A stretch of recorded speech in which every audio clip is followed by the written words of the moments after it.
మరొకసారి ఉదయకాల సమయంలో మన ప్రియ ప్రభు అయిన యేసుక్రీస్తు నామంలో మీ అందరికీ నా యొక్క నిండు వందనాలండి.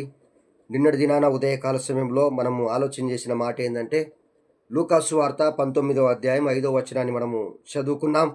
యేసు ఆ చోటికి వచ్చినప్పుడు కన్నులెత్తి చూసి, జక్కయ్య త్వరగా దిగుము, నేడు నీ ఇంట నుండవలసి ఉన్నదని అతనితో చెప్పగా, అతడు త్వరగా దిగి సంతోషముతో ఆయనను చేర్చుకొనెను. అందరూ అది చూచి ఆయన పాపి అయిన మనుషుని యొద్ద బస చేయ వెళ్ళనని చాలా సణుగుకొనిరి. అందరూ అది చూసి పాపి అయిన వాని ఇంట యేసుక్రీస్తు ప్రభువు బస చేయడానికి వెళ్తున్నాడనే విషయాన్ని వారు గమనించి చాలా సణుగుకొనిరి అనే మాటను గురించి మనము ఆలోచన చేస్తున్నాం కదా. వాస్తవానికి యేసుక్రీస్తు ఈ లోకానికి ఎందుకు వచ్చాడంటే పాపులను రక్షించడానికే వచ్చాడు. నీతిమంతుల కోసం యేసుక్రీస్తు ప్రభు ఈ భూమి మీదకి రాలేదు, కానీ పాపుల నిమిత్తము వచ్చాడు. తప్పు చేసిన వారిని సరైన మార్గంలో నడిపించడానికి యేసుక్రీస్తు ప్రభు ఈ లోకానికి వచ్చాడనే విషయాన్ని మనమందరం కూడా గమనించాలి.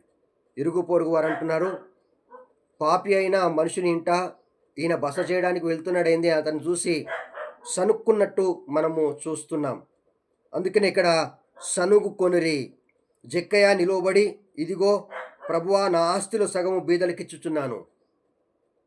జక్కయ్య అప్పటికే ధనవంతుడు కనుక అతను ఆ ధనాన్ని ఏ రీతిగా సంపాదించుకున్నాడో మనం ఒకసారి గమనించాలి. జక్కయ్య నిలబడి, ప్రభువా, నా ఆస్తిలో సగం బీదలకిచ్చుచున్నాను, నేను ఎవని యొద్దనైనను అన్యాయంగా దేనినైనా తీసుకుని ఎడలా, నేను ఎవని యొద్దనైనను అన్యాయంగా దేనినైనను తీసుకున్న ఎడల అతనికి 4 వంతులు మరలా చెల్లింతునని ప్రభువుతో చెప్పాను. అంటే ఇతను ఒక సుంకపు గుత్తదారు గనక, సుంకపు వసూలు చేసే వ్యక్తి గనక, ఇతను అన్యాయంగా ఎవరి దగ్గరనైనా అమౌంట్ కానీ తీసుకుని ఉండొచ్చు, డబ్బులు కానీ ఎక్కువగా వసూలు చేసి ఉండొచ్చు.